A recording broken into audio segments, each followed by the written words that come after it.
Michael sat in front of his computer, the hum of the CPU the only sound in the small apartment. It was late, but Michael had grown accustomed to burning the midnight oil. He wasn't working on company projects. Those could wait until tomorrow. No, tonight he was working on something far more personal, a code that would solve a problem no one had been able to figure out at work. The irony wasn't lost on him. By day, he was a senior developer at one of the most prestigious tech companies in the world. By night, he was an unsung hero, quietly solving problems that his team hadn't even begun to unravel.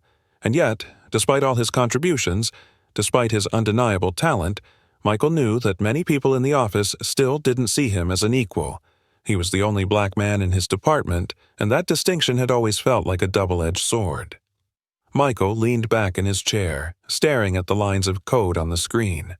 His mind wandered back to the invitation he had received earlier that day, a lavish party hosted by the CEO, David Carlisle. The invitation had surprised him. Sure, he'd been promoted recently, but these events were usually reserved for the higher-ups, the executives, and investors who mingled in Carlisle's exclusive circle.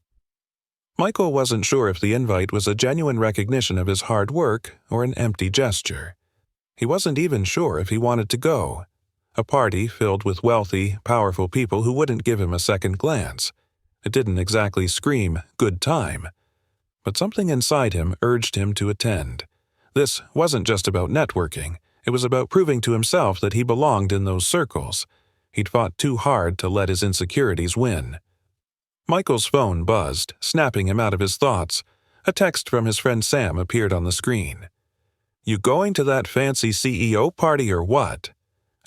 Michael smiled. Sam always had a way of making light of situations. But as he typed back a reply, a sense of determination began to settle in his chest. He was going to the party. He wasn't sure what would happen, but one thing was certain. He wasn't going to be invisible anymore. The morning light filtered through the blinds as Michael arrived at the sleek glass headquarters of Brightwave Technologies, the tech company where he had worked for the past 5 years. His footsteps echoed through the minimalist lobby, where everything, from the chrome elevator doors to the glossy floors, radiated the power and success the company prided itself on. As the elevator doors slid open, Michael stepped inside, his thoughts still lingering on the invitation. He had decided to go, despite his reservations, but there was something deeper gnawing at him. He had spent years at Brightwave proving himself, but the party represented something bigger, an acknowledgement from the company's most powerful man that he was finally being noticed. Yet, Michael had learned over the years that attention in the corporate world wasn't always a good thing. As he made his way to his desk, Michael's eyes caught the familiar sight of Peter Jenkins, one of the senior engineers. Peter was a classic company man, someone who had risen through the ranks effortlessly, schmoozing his way into favor. His achievements were often mediocre, but they were amplified by his ability to navigate corporate politics, a skill Michael had never quite mastered. "Hey, Michael," Peter called out as he passed by. "Heard you got an invite to the big Carlisle party. Fancy that, huh? Must be nice to rub shoulders with the big dogs." Michael forced a polite smile. "Yeah, we'll see." Peter leaned in, dropping his voice to a conspiratorial whisper. "Word of advice, don't get too excited. Carlisle's parties aren't really for us worker bees. They're for the board members, the VCs, the people who actually matter. But hey, good luck." He patted Michael on the shoulder before walking off. The words stung more than Michael wanted to admit. Peter's comment, casual as it seemed, was a reminder of the unspoken hierarchy at play. Even though Michael had been promoted, his position was often treated as expendable, a cog in the machine, not part of the engine. As he settled into his chair, he opened his laptop, bringing up the project his team had been working on for weeks, a new AI-powered recommendation algorithm for a major client. The project had hit a major roadblock, with bugs and inefficiencies in the code that no one had been able to fix. Michael had already developed a solution, but Peter, who was technically the lead on the project, had dismissed his suggestions repeatedly, opting to pursue his own ideas, which had so far failed to yield results. Michael sighed as he reviewed Peter's latest batch of code, another patch job that would probably introduce more problems than it solved. But speaking up again seemed futile, especially in an environment where Peter's voice was automatically trusted over his. His phone buzzed with a calendar reminder for the weekly development team meeting. Michael closed his laptop and made his way to the conference room. As usual, Peter took center stage, presenting their progress to the department heads, spinning the setbacks as minor glitches and downplaying the severity of the problem. Michael knew he should speak up, but years of being sidelined had made him hesitant. He was tired of fighting to be heard. As the meeting wrapped up, Michael caught sight of Samantha Lewis the company's COO. She had been with Brightwave almost as long as the CEO, David Carlisle, and was one of the few people in the company who had earned Michael's respect. Samantha was sharp, no nonsense, and seemed to genuinely care about the employees, though her position often meant that she had to toe the corporate line. As she left the room, Michael hesitated for a moment before calling after her. "Samantha, do you have a minute?" She turned, her expression curious. "Sure. What's on your mind?" Michael glanced around, making sure Peter wasn't within earshot. "It's about the recommendation algorithm project. I've been working on a solution that I think could fix the core issues we've been having." Samantha raised an eyebrow, her interest piqued. "Why haven't you presented it?" Michael hesitated. "Well, Peter's the lead on the project, and he hasn't been receptive to my input." Samantha sighed, nodding in understanding. "Office politics." She crossed her arms, studying Michael for a moment. "Send me your solution. I'll take a look at it myself. We don't have time for petty rivalries right now." Michael felt a surge of relief. "Thank you. I appreciate it." "Don't mention it," Samantha said. "But, Michael, don't wait to be given permission to speak up. If you've got a solution, make it known. It's time people start listening to you." At the top floor of the Brightwave Technologies headquarters, David Carlisle sat in his corner office, the sweeping view of the city stretching out below him. He was, by all appearances, the embodiment of the American dream, a self-made billionaire who had built his tech empire from the ground up. In every feature of the office, from the modern artwork on the walls to the polished glass desk, Carlisle's success and wealth were on full display. But behind the carefully curated image was a man whose ambition often blinded him to the realities of the people who worked for him. Carlisle had a reputation for being cutthroat, for prioritizing profits and prestige above all else. To him, people were assets, tools to be used for the success of the company. It wasn't that he was overtly cruel, he simply didn't see those outside his inner circle as worth his attention. His assistant, Rachel stepped into the office. "Sir, the final guest list for the party has been confirmed. I've made the necessary arrangements." Carlisle barely glanced up from his laptop. "Good. Make sure everything runs smoothly. This party is about optics, impressing the investors. Keep the executives happy and I'll handle the rest." Rachel hesitated for a moment. "One more thing. A few of the senior developers were invited this time, including Michael Richards." Carlisle frowned, the name unfamiliar to him. "Who?" "Michael Richards, one of the senior developers. He's been with the company for 5 years, recently promoted." Carlisle waved dismissively. "Whatever. As long as he knows his place, I don't care who attends." Rachel nodded, knowing better than to press the issue. Carlisle's parties were notoriously exclusive, more about cementing his power and rubbing elbows with the elite than recognizing the contributions of his employees.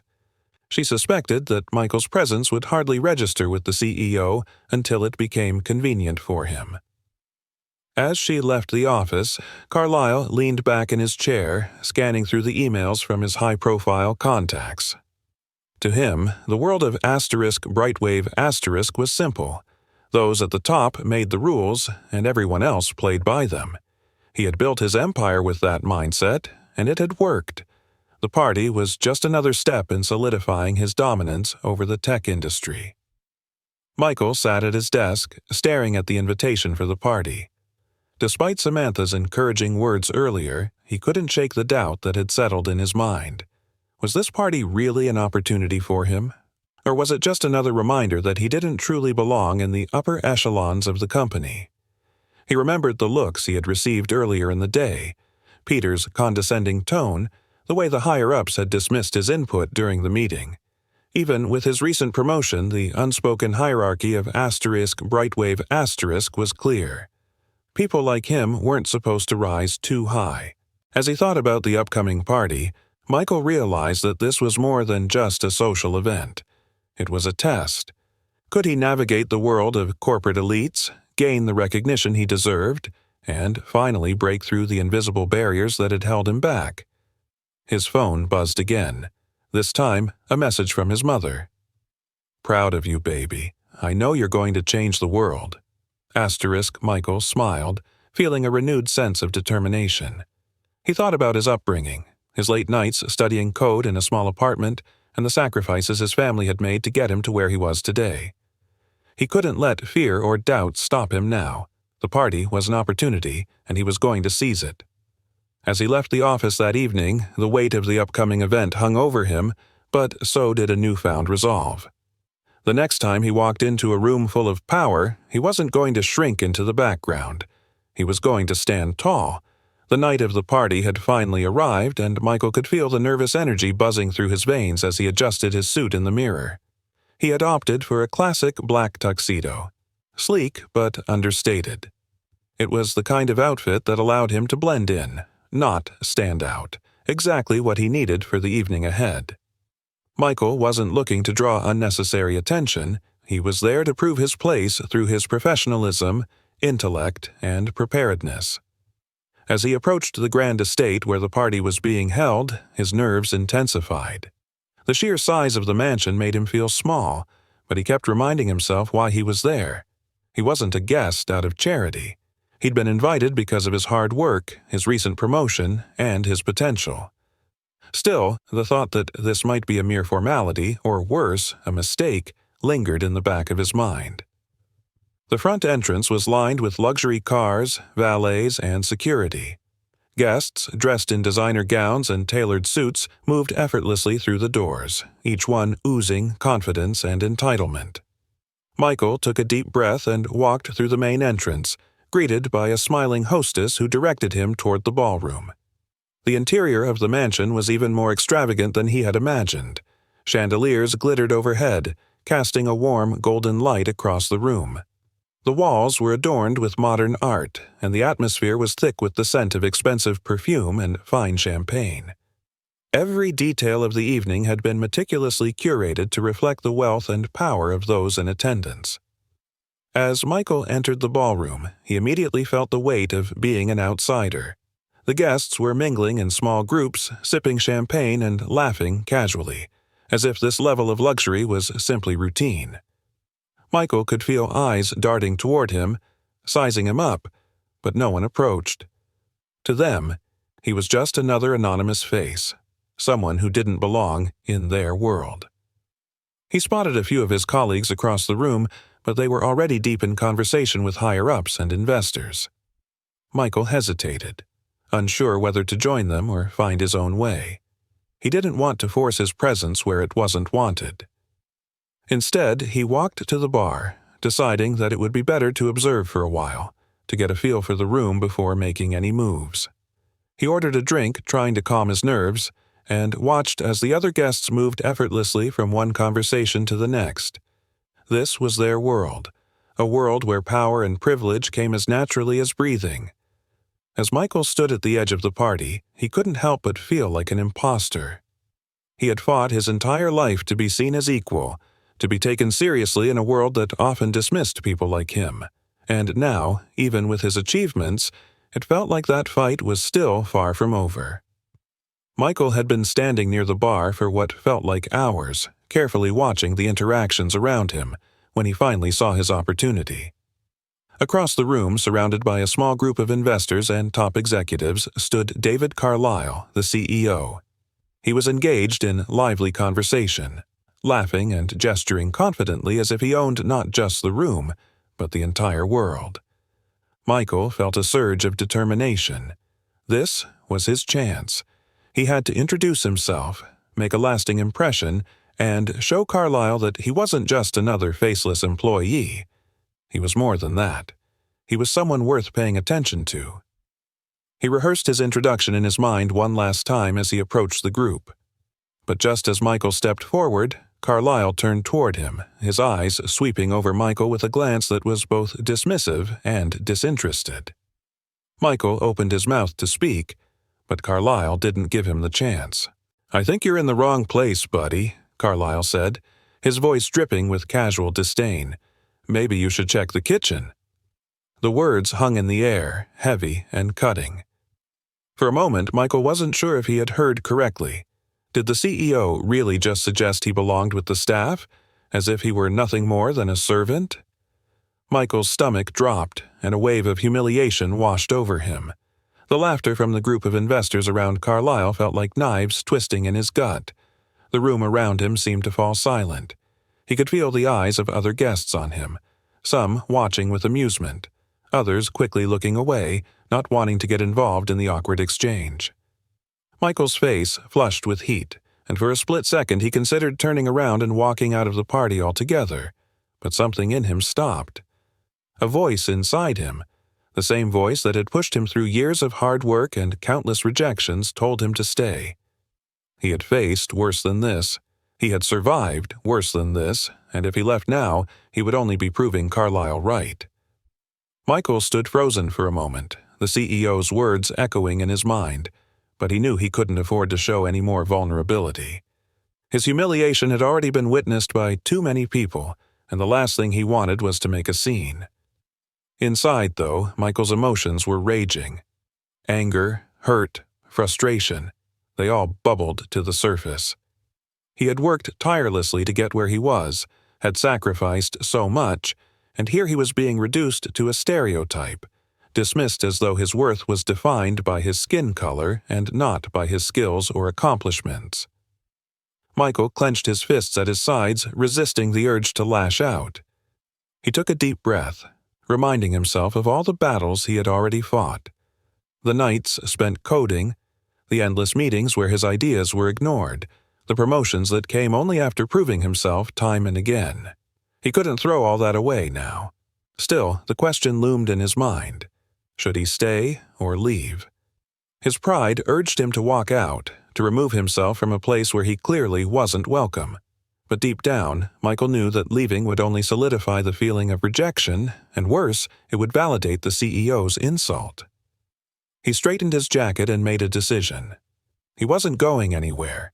He would stay, but not to blend in or be part of Carlyle's inner circle. He would stay for himself, to remind himself that he deserved to be in that room as much as anyone else.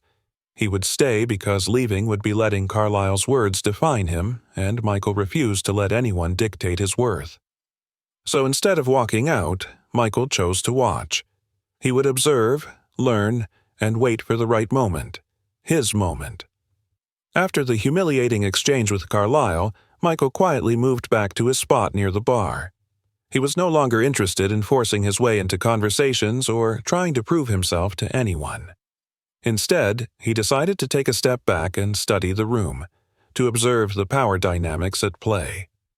It didn't take long for him to notice how the conversations flowed effortlessly between certain groups of people. The investors gravitated toward those they deemed worthy of their time, while others, like him, remained on the fringes. The lines of power were clearly drawn, and Michael could see just how calculated these social interactions were. In this room, status meant everything, and breaking through those barriers was no easy feat.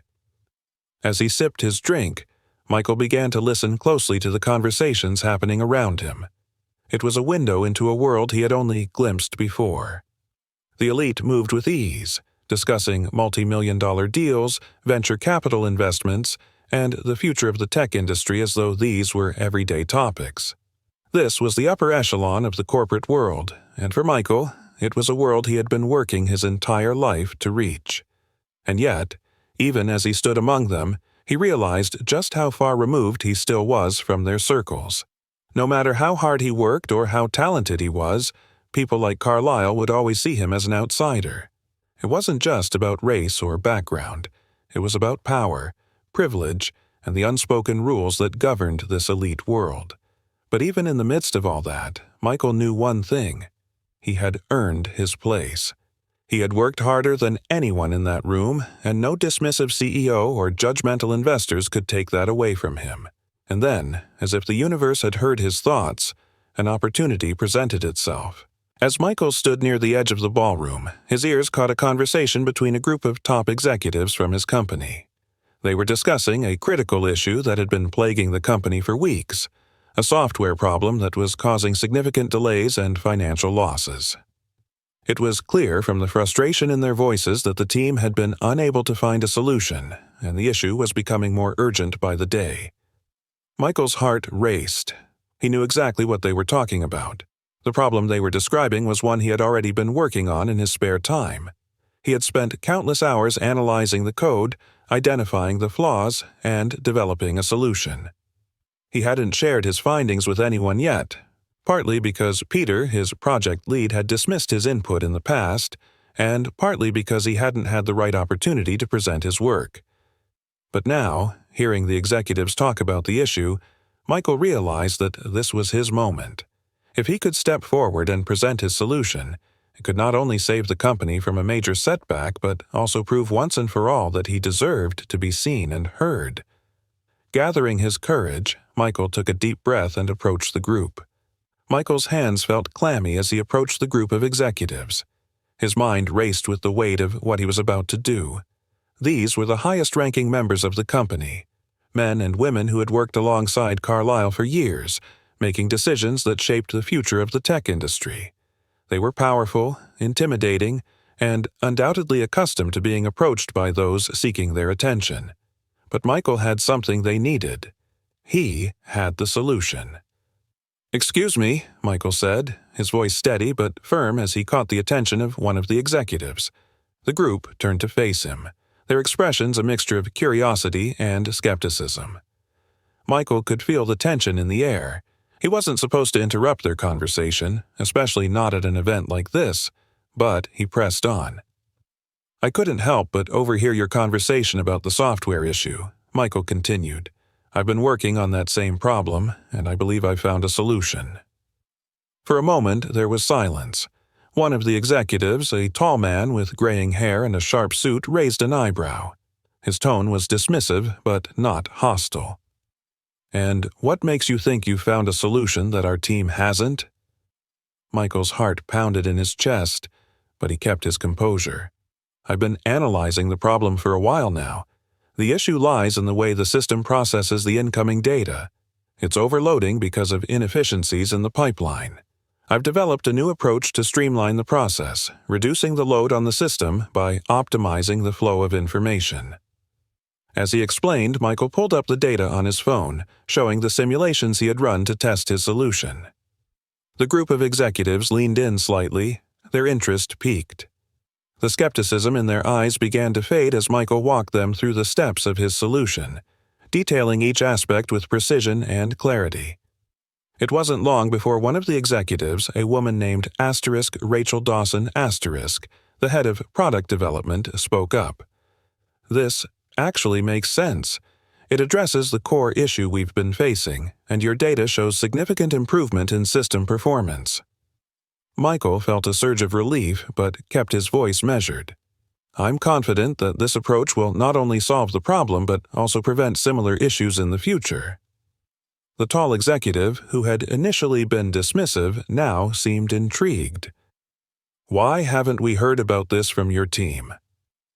Michael hesitated for a moment, but then decided to be honest. "I've been working on this independently. The team's lead hasn't been receptive to my input." There was a brief pause as the executives exchanged glances. Then, Rachel turned to the tall executive. "I think we need to take this seriously. If this works, it could save us a lot of time and money."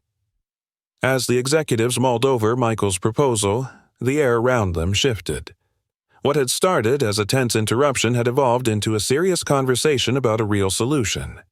Michael could feel the energy change, and for the first time that night he felt as though he wasn't just another face in the crowd. He was being seen and heard. "All right," Rachel said, her tone decisive. "Let's get this in front of Carlisle. If this solution holds up, we need to move quickly."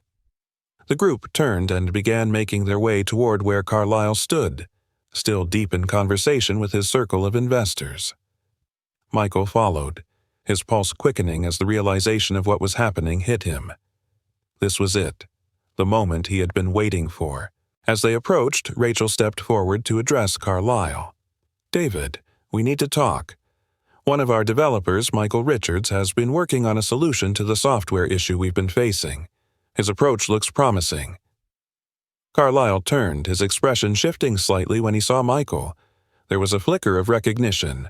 This was the same man he had dismissed earlier in the evening. For a brief moment, Michael saw something in Carlisle's eyes. Was it surprise? Maybe even discomfort? But whatever it was gone as quickly as it appeared. Carlisle's tone was measured. "And you think he's found a solution?" "We believe so," Rachel said. "Michael's approach optimizes the data flow and reduces the system's load. The preliminary data looks good." Carlisle eyed Michael for a long moment before speaking. "All right, let's hear it." This was the moment Michael had been preparing for his entire career. He stepped forward, meeting Carlisle's gaze, and without missing a beat began to explain the solution in detail. As he spoke, the skepticism that had once surrounded him seemed to melt away. The room, which had once felt so cold and unwelcoming, was now filled with the weight of his words. Michael presented the data, explaining how his approach not only solved the immediate problem, but also prevented future bottlenecks. He demonstrated the simulations he had run, showing how the system's efficiency would improve under the new architecture. Carlisle listened intently, his expression neutral, but Michael could see that he was considering every word. When Michael finished, there was a pause. Carlisle glanced at the other executives, then back at Michael. Finally, he spoke. "If this works, you've saved us millions," Carlisle said. His voice lacked the arrogance that had been present earlier in the night. "We'll implement your solution starting tomorrow." Michael's heart soared, but he kept his expression professional. "Thank you. I'm confident it will work." Carlisle nodded, but there was something else in his eyes now, something like respect. He didn't offer any apology for his earlier treatment, but Michael didn't need one. He had proven his worth, not through words, but through action. As the conversation wrapped up, one of the investors who had been standing nearby stepped forward. He had been listening to the entire exchange, and now he addressed Michael directly. "That was impressive," the investor said. "I've seen a lot of people come through this company, but not many with your kind of insight." Michael nodded, feeling the weight of the compliment. "Thank you. I've put a lot of time into understanding this system." The investor, whose name was Mark Henderson smiled. "You should consider putting that insight to broader use. There's a lot of opportunity in this industry for someone with your skills." Michael didn't know how to respond at first. He had spent so long fighting to be heard in the company that the idea of being recognized for his talents by someone as influential as Henderson was almost surreal. But he nodded, grateful for the acknowledgement. "I appreciate that," Michael said, his voice steady. Henderson turned to Carlisle. "David, you've got a real asset here. Don't let this one slip away." Carlisle glanced at Henderson, then back at Michael. For the first time all evening, Carlisle seemed genuinely unsettled. The man who had dismissed Michael without a second thought now realized that he had almost overlooked someone critical to his company's success. "We won't," Carlisle said, his tone even. "Michael's proven himself tonight." The words, though simple, carried weight. Michael had done more than just present a solution. He had earned the respect of the people who mattered most. The investors, the executives, even Carlisle himself were starting to see him for what he truly was, an essential part of the company's future. After the presentation, the atmosphere at the party shifted. Where once Michael had been invisible, now people were seeking him out, wanting to know more about his work, his ideas, and his role at the company. The same guests who had ignored him earlier were now eager to engage in conversation, their tone respectful and curious. But for Michael, the most significant change came from Carlisle. The CEO, who had humiliated him earlier in the evening, now seemed to be grappling with his own misjudgment. Carlisle was not the type of man to openly apologize. His power and wealth had insulated him from such humility for most of his career, but Michael could sense the internal struggle within him. At one point in the evening, as the party began to wind down, Carlisle approached Michael privately. His expression was neutral, but there was a seriousness in his eyes that hadn't been there before. "Michael," Carlisle began, his voice quieter than before, "I owe you my thanks. Your solution is going to save this company a lot of trouble." Michael nodded, unsure of where this conversation was heading. "I'm just glad I could help." Carlisle hesitated for a moment, then continued, "I underestimated you. That won't happen again." It wasn't an apology, not in the traditional sense, but Michael understood the significance of Carlisle's words. This was as close to an acknowledgement of fault as the CEO would likely ever come, and for Michael, it was enough. He had earned Carlisle's respect not through confrontation or bitterness, but through excellence. "Thank you," Michael said. "I appreciate that." Carlisle nodded once before walking away, leaving Michael standing alone in the now quiet ballroom. The night had started with rejection and humiliation, but it had ended in triumph. The buzz in the office on Monday morning was palpable. As Michael walked through the glass doors of Brightwave Technologies, he could feel the shift in the air. It was subtle, but undeniable. The eyes that once barely glanced at him now lingered, and there was a quiet murmur among his colleagues. The events of the party had spread quickly, and Michael was no longer just another senior developer. He was the man who had saved the company from a significant setback. The memory of his confrontation with Carlisle played over in his mind, not with bitterness, but with a sense of triumph. What had started as a night of humiliation had turned into the moment that changed everything. His reputation had transformed overnight. He made his way to his desk, where a few colleagues who normally wouldn't have given him the time of day now nodded in acknowledgement. Even Peter Jenkins, who had previously dismissed Michael's suggestions on the project, seemed more subdued than usual. The quiet arrogance that usually radiated from Peter had been replaced with a kind of begrudging respect. "Hey, Michael," Peter said, stopping by his desk. "I heard about what happened at the party. Sounds like you really pulled through with that solution." Michael kept his response measured, refusing to gloat. "Yeah, I'm glad it worked out." Peter shifted uncomfortably, clearly unsure how to navigate this new dynamic. "Well, good job. It looks like Carlisle's taking it seriously." Michael nodded, letting the conversation end there. He wasn't interested in Peter's approval. He had already proven himself where it mattered. As Peter walked away, Michael turned his attention to his computer, preparing for the day ahead. He had no intention of resting on his laurels. There was still work to be done, and he wanted to make sure that the solution he had presented at the party would be implemented smoothly. Just as he was about to dive into his tasks, his phone buzzed with a message. It was from Samantha Lewis, the COO. "Carlisle wants to see you in his office, 10 a.m., sharp." Michael's stomach did a little flip. He had expected some follow-up after the party, but a meeting with Carlisle so soon felt like a potential game-changer. He glanced at the clock. He had half an hour to gather his thoughts and prepare himself for whatever conversation was about to unfold. The elevator ride up to the executive floor felt longer than usual. As the doors slid open, Michael stepped into the sleek, modern hallway that led to Carlisle's office. He had been up here before, but this time felt different.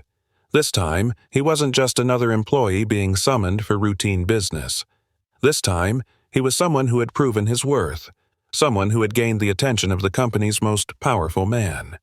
Carlisle's assistant, Rachel, greeted him with a nod as he approached. "He's expecting you. Go right in." Michael took a deep breath and pushed open the door to Carlisle's office. The CEO was seated behind his massive glass desk. the city skyline stretching out behind him like a backdrop of success and power. He glanced up as Michael entered and motioned for him to take a seat. "Michael," Carlyle said, his tone professional but devoid of the condescension that had been present at the party. "Thanks for coming." "Of course," Michael replied, taking his seat across from the CEO. For a moment, there was silence. Carlyle seemed to be weighing his words carefully, something Michael hadn't seen from him before. Finally, Carlyle spoke. "I've been thinking about what happened at the party," he said. "You came through in a big way for this company. You saved us from a disaster that could have cost millions, and you did it with a solution no one else had considered. That's not something I take lightly." Michael listened, unsure of where the conversation was heading, but grateful for the acknowledgement. Carlyle continued. "I'll be honest with you," he said, leaning forward slightly. "I didn't see you for what you were when you walked into that room. I made assumptions and I let my own biases cloud my judgment. That was a mistake, one I don't intend to make again." Michael was taken aback. He had expected praise for his work, but an admission of bias from Carlyle was something he hadn't anticipated. This was as close to an apology as a man like Carlyle would ever offer, and Michael understood the significance of the moment. "Thank you," Michael said, his voice steady. "I appreciate that." Carlyle nodded, then shifted gears. "I want to talk about your future here. What you've shown over the past few days makes it clear that you're not just a senior developer. You have leadership potential, and this company needs people like you in positions of influence. That's why I'm promoting you to the head of the development team, effective immediately." Michael's breath caught. The head of the development team? It was a position that came with significant responsibility, not to mention influence within the company. It was the kind of role that could shape the direction of entire projects, and it was far more than he had expected. "I'm honored," Michael said, trying to keep his voice calm despite the excitement bubbling inside him. "I won't let you down." Carlyle smiled slightly. "I don't think you will. And, Michael, I want you to know that this promotion isn't just about what happened at the party. You've earned this through years of hard work. I've been made aware that your contributions haven't always been recognized the way they should have been. That changes now." Michael nodded, feeling the weight of the words. This was more than just a promotion. It was a recognition of everything he had fought for, the years of being overlooked and underestimated finally paying off. "Thank you, Mr. Carlyle," Michael said. "I'm ready for the challenge." Carlyle stood, signaling the end of the meeting. "Good. You'll have my full support moving forward. We'll discuss the details later, but for now, congratulations." Michael shook the CEO's hand, feeling the surreal sense that his entire world had just shifted. As he left Carlyle's office and walked back down the hallway, he allowed himself a moment to process what had just happened. The promotion, the acknowledgement, even the subtle apology. It was all a testament to the fact that he had proven himself, not just to Carlyle, but to the entire company. Michael returned to his desk with a renewed sense of purpose. The promotion wasn't just a personal victory, it was a sign that things could change, not just for him, but for others like him who had been overlooked and undervalued in the corporate world. He had broken through the invisible barrier that had held him back, and now he was in a position to help others do the same. Over the next few weeks, Michael threw himself into his new role as head of the development team.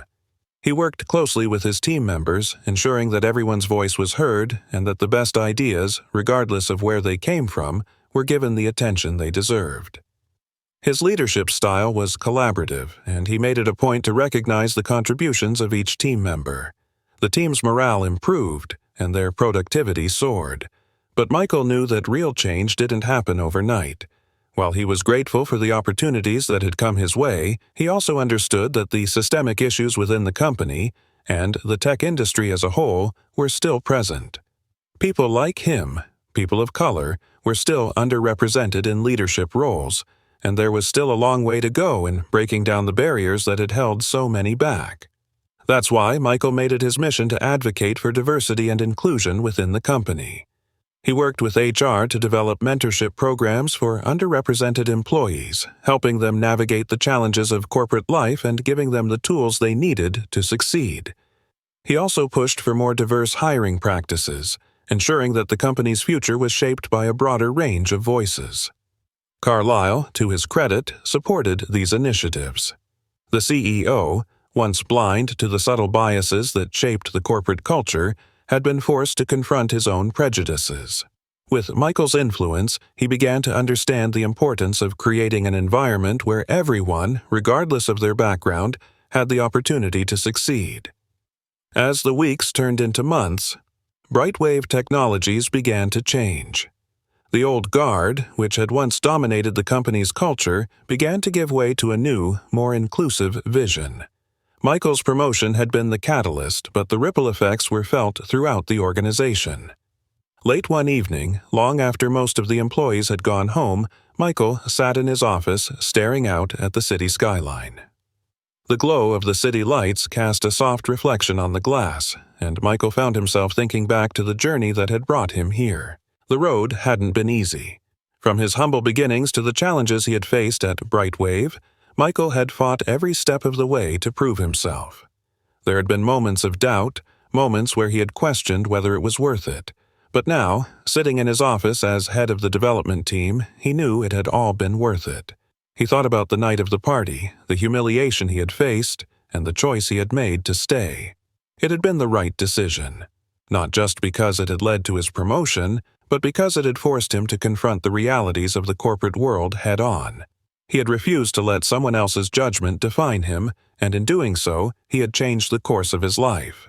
But, more than that, Michael had come to realize that success wasn't just about personal achievement. It was about lifting others up, about creating opportunities for those who had been marginalized and ensuring that the future was more inclusive than the past. As he looked out at the city, Michael smiled. He wasn't finished yet. There was still work to be done, but he was ready for it, and this time he wasn't doing it alone. Thanks for watching. If you found this video interesting, don't forget to give it a thumbs up. And for more content like this, hit that subscribe button and turn on notifications so you never miss an update.